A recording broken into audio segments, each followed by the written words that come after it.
मेरा सवाल जो प्रोटेस्ट हुआ था, जेंजी प्रोटेस्ट, उसको लेकर है। तो उसके मैं रील्स देख रहा था, तो कुछ दो तरह के रील्स सामने आ रहे थे। एक थे कि उसके अंदर जो प्रोटेस्ट एरिया है, वहाँ पे जो फीमेल्स है, गर्ल्स हैं, वो कह रही थी कि उनको इतनी भीड़ होने के बाद भी बिल्कुल भी अनसेफ फील नहीं हुआ। लड़कों ने भी उनका साथ दिया। बॉय तो एक म्यूचुअल फ्रेंडशिप दिखा एक तो, और दूसरी तरफ उसी जगह से ऐसे रील्स आ रहे थे कि मिनिस्टर्स का मजाक उड़ाने के लिए, उनको मॉक करने के लिए, उनको इतने डरे हुए क्यों? क्या हो गया? तुम भी थे? नहीं सर, कुछ हुआ है तुम्हारे साथ? नहीं सर, मैं नहीं था। फिर क्या हो गया?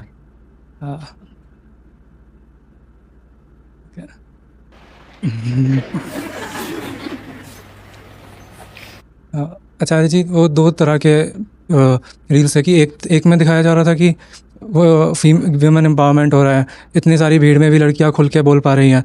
और दूसरी तरफ उसी जगह से ऐसे भी मीम्स आ रहे हैं, वो लोग पोस्टर्स बना रहे हैं, उसमें मिनिस्टर्स का मजाक उड़ाने के लिए उनके सिंदूर लगा दिया है, लड़कियों के कपड़े पहना दिए कि एज इफ वुमेन होना कोई इंसल्ट है।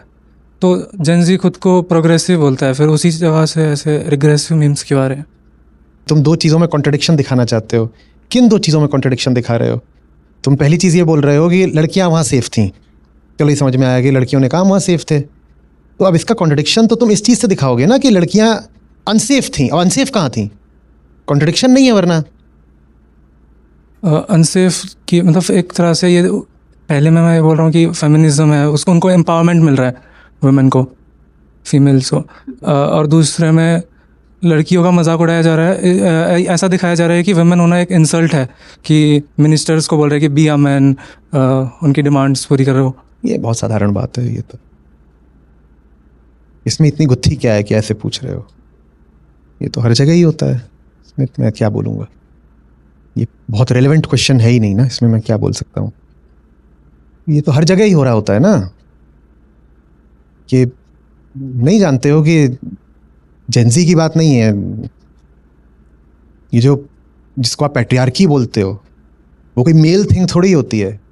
वो एक कॉन्ट्रैक्चुअल थिंग होती है जिसमें आदमी औरत दोनों शामिल होते हैं, दोनों के मध्य का वो एक कॉन्ट्रैक्ट होता है, करार होता है, अनुबंध होता है, जिसमें दोनों ने ही माना होता है कि स्त्री नीचे की चीज़ है और खासकर उसकी जो सेक्सुअलिटी है वो कोई गिरी हुई चीज़ है। ये बात सिर्फ मेल ने नहीं मानी बात होती है, ये बात फीमेल ने भी मानी होती है। यही सिस्टम है। तो फीमेल भी जब गाली देगी तो वो फीमेल्स के जेनिटल्स को लेकर देगी। That's the nature of the system itself and that is not exclusive to Gen Z. वो तो तुम कोई 60 साल की भी महिला होगी तो पाओगे कि वो यही कर रही है। इसमें तो क्या करोगे भाई? भाषा बदल जाएगी लेकिन जो भाव है वो तो वही रहता है ना। जेंजी होगी, वो किसी को जेंजी की एक लड़की होगी, वो किसी से खुंदक खाएगी लड़की से तो उसको बोलेगी स्लट। और 60 साल वाली होगी पुरानी, जिसको कहोगे ये तो बूढ़ी अम्मा है, वो किसी पे खुंदक खाएगी तो उसको बोलेगी छिनाल। तो दोनों ही क्या कर रहे हैं? दोनों ही एक ही बात कह रहे हैं ना। तो इसमें जेंजी को क्यों लेके आ रहे हो? ये तो that's the entire movement of the contract between the two genders. वो अपने आप को प्रोग्रेसिव बोल रहे हैं ना जेंजी की, हम तो नहीं प्रोग्रेसिव। यहाँ पे कौन रिग्रेसिव बैठा हुआ है बताओ? तुम भी तो अपने आप को प्रोग्रेसिव ही बोल रहे हो, पर इतना डरे हुए हो।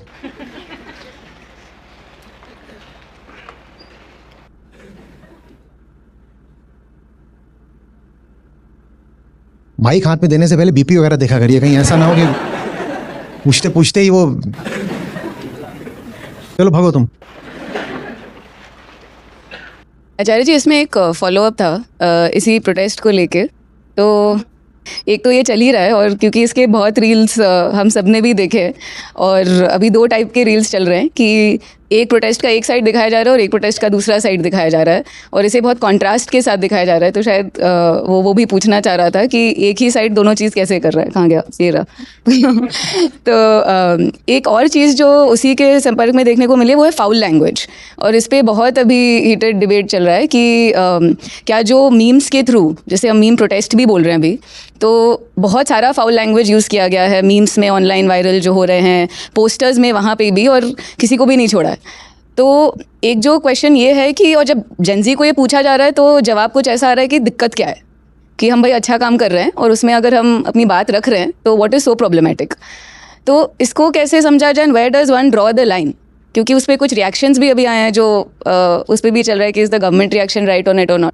नहीं, where does one draw the line के साथ आप ये नहीं पूछोगे when does one draw the line, क्योंकि ये काम तो कितने सालों से और दशकों से चल रहा है, कब से चल रहा है।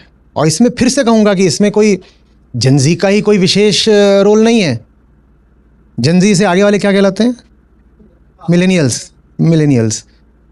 तो यूट्यूब पर मिलेनियल्स के भी जो फेवरेट स्टार्स थे और ये थे, वो भी तो गाली गलौज ही कर रहे थे। रोस्टिंग का तो जो पूरा क्षेत्र है वो बिना गाली के तो चलता ही नहीं है, और मिलेनियल्स ने भी रोस्टिंग खूब एंजॉय करी है अपने समय पे, करिए ना। तो यही जो फिर मिलेनियल्स होते हैं, ये जेनजी के बड़े भाई होते हैं, बहन होते हैं, और हो सकता है वो उसके एक थोड़ा आगे चल के माँ बाप भी हों। तो ये तो पता नहीं कब से चल रहा है, पता नहीं कब से चल रहा है। मैंने आज से 5-6 साल पहले किसी ने सवाल पूछा था कि ये जो टॉप के यूट्यूबर्स हैं ये क्यों इतनी गाली देते हैं? क्योंकि तुम्हें सुननी है, और दूसरी बात, तुमने पूरी एजुकेशन को इतना वोकेशनलाइज कर दिया कि उसमें आर्ट्स, ह्यूमैनिटीज, लिटरेचर के लिए कोई जगह नहीं छोड़ी। तो एक बहुत व्यवहारिक बाधा यह है कि इन लोगों के पास वोकेबलरी ही नहीं है, शब्दकोश नहीं है। वो पुराना एक वीडियो था मेरा निकालना, मैंने उसमें बड़े सरस तरीके से कहा है कि गधे को अगर चूहा भी दिखेगा तो क्या बोलेगा? ढैचू। और गधे को अगर शेर भी दिखेगा तो क्या बोलेगा? ढैचू। उसके पास और कुछ है ही नहीं ना, वो कहाँ से लाए रिचनेस अपनी वोकैबुलरी में? कहाँ से लाए? नहीं कर सकता ना। तो ये काम तो कब से हो रहा था। आप जितने भी ये जेनजी जिनकी खुराक पर बड़ी हुई है, आप उन सोशल मीडिया स्टार्स को, यूट्यूबर्स को देखो, तो उन्होंने सबने गाली गलौज ही तो खूब जमकर करी है। और वो जो उनकी पूरी बात होती है उसमें से आप गाली हटा दो तो कुछ बचेगा ही नहीं, वो बोल ही नहीं पाएंगे। तो ये तो चल ही रहा था और ये समाज द्वारा सैंक्शनड ही था, चल रही थी बात। अब आज अचानक वो बात एक क्रिस्टलाइज्ड रूप में वहाँ जंतर मंतर पर प्रकट हो गई, तो हमको अजीब लग रहा है कि अरे ये इतनी गाली गलौज कैसे हो गई। तो इसलिए मैंने पूछा, when do you draw the line? Should you be talking of this now और should you have talked of this like 2010, 2015? तब बात करनी चाहिए थी। तब तो हमने इसको कूलनेस का सिनोनिम बन जाने दिया कि आप कूल हो ही नहीं अगर आप। और फिर आप पूछो अगर, तो आत्मीय संबंधों में एक तरीके की मसालेदार और थोड़ी रंगीन भाषा की कोई जगह हो सकती है।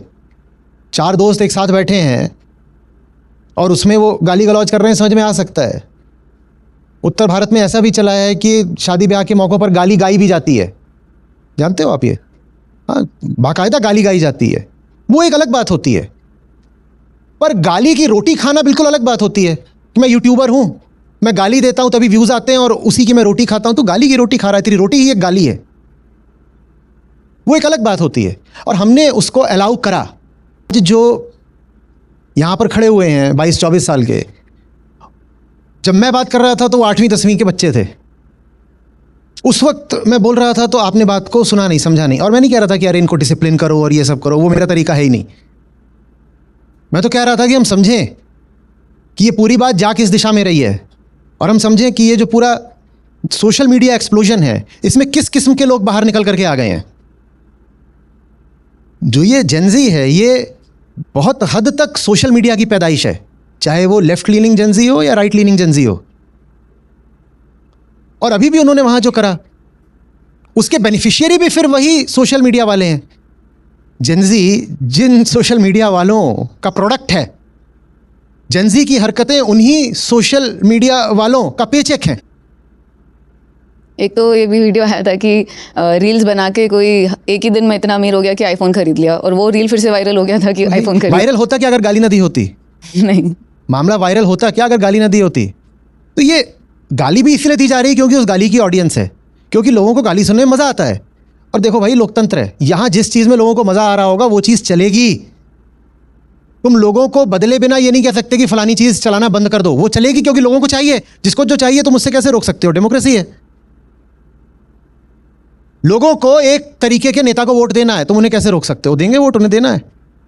तुम बाद में नेता के खिलाफ प्रोटेस्ट करते रहो, कुछ भी करते रहो, भाई लोगों ने वोट दिया है तब वो नेता बना है, ऐसे थोड़ी बन गया वो।